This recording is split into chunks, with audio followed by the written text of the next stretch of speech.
Congressman Bill Foster is a member of the Financial Services Committee, where he leads the Special Task Force on Artificial Intelligence. He's also one of the few scientists and the only PhD physicist in Congress. Congressman Foster, great to talk to you. Again, great to see you today. As I said, and I just need to put it on the forefront, I know the kind of shock the nation has just experienced and you personally experienced. Today we're talking about the world of IT, how to get the equities in this right to make the nation better. And so I just want to start off saying, first of all, thank you. We're all with you with regard to what just happened in the Congress. The second thing I want to ask you is, what are the priorities this nation has to have when it comes to technology and getting into a healthier direction than we've been in? Well, I think that one of the things in Congress is that we have to organize ourselves better to deal with technology than we have. The organization of Congress really represents a snapshot of our economy, back 100 or more years ago. At the time of the founding fathers, 70% of GDP was agriculture, and now I think agriculture is down to 1.2% of GDP. It's got a cabinet level, it's got a member of the cabinet. On the other hand, information technology has now just passed financial services as a fraction of the economy. And yet there is no Congressional Standing Committee on Information Technology, which I think should be a no-brainer. I think there's something like 7 different committees in Congress that claim they're doing some part of information technology, which means that very little is getting done, and we don't have the bandwidth or responsiveness or responsibility to deal with things, like the enormous Russian hack that is going to become big news as soon as we catch our breath from the events of last week and the coming week. There are certain things that we can do. For example, the Office of Technology Assessment, trying to resuscitate that, get it re-energized so that Congress has a close at hand source of high quality, trusted advice, I think would be a step forward, along with the sort of fundamental reorganization of the way Congress works so that we can actually respond in real time with the depth of knowledge and the thoughtfulness and focus that information technology is going to need. Congressman, the Democrats are in control. I don't know what would be involved in setting up a new committee. It sounds like a big idea, a big initiative to set up a committee on information technology, as you have been talking about with financial services. Have you talked to the leadership about that? Is there any chance of this coming forward in the next Congress? Well, it will be something that will take place over time. If you look at large new standing committees, they've typically started as select committees dealing with single issues. I would imagine it's most likely that a technology committee would come about over a period of years, so that, among other things, so that people can plan their congressional careers if they intend to focus on technology, to set themselves up in a position on that committee.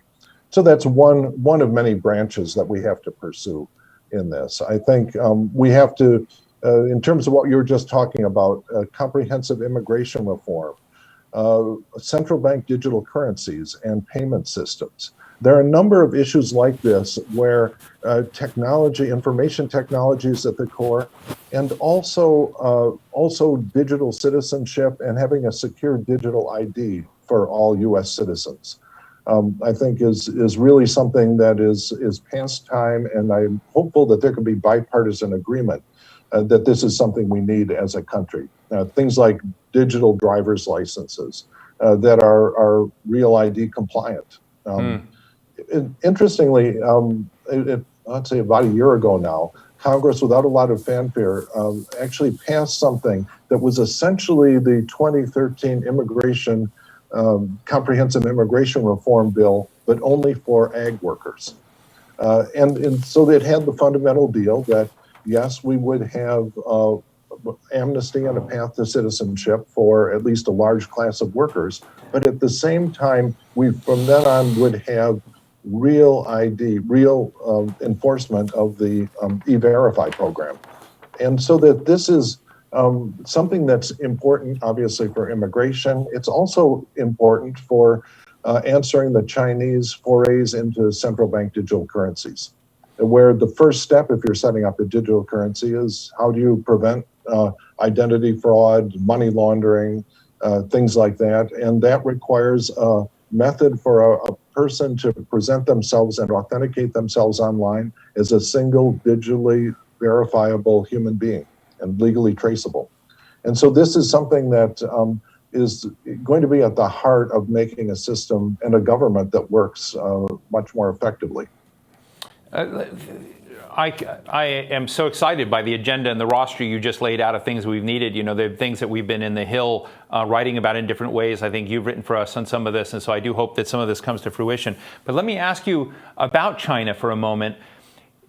One of the areas in which there's a lot of bipartisan consensus is the bluster on China, the posturing on China, the concern about China.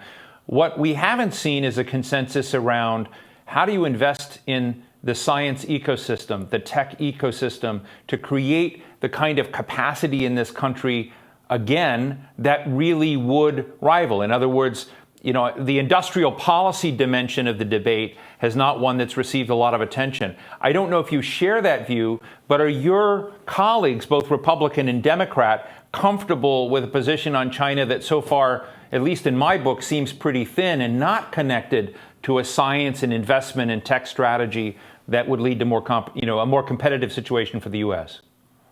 Well, I think our focus should not be so much at worrying specifically about any one country, but worrying about the free world.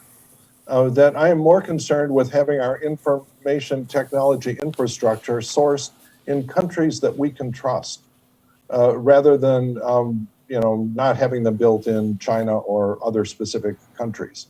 And I think that that is likely to be the focus and the attitude of the incoming Biden administration, to say that the free countries of the world have to establish norms of the internet and learn to trust each other's products. And I think that is the safe ground that I think will get a lot of support, both from people who believe in free trade, but understand that it has been abused by countries like China and others, and that we have to make sure that we have free trade, free flow of information, and real rules of the road that make sure that it doesn't get abused. That includes also education. Well, Congressman Bill Foster, I really appreciate your time and thoughts. I want to talk about, energy storage and quarks and labs and all of that. So I hope you'll come back and we can have a longer discussion about some of these other issues, because it's clear that you know the map well. Thank you so much for joining us today. Thank you.